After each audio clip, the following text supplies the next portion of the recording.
So we know from the stumps that this is from the 1940s on. So and the tracks of the Caterpillar over here, Over there.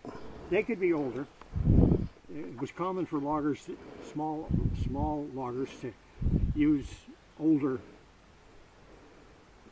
salvaged equipment. So you can't necessarily gauge the age from that.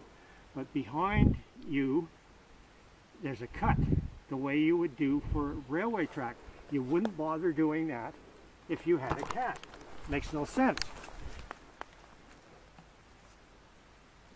So, mysteries, eh? Questions.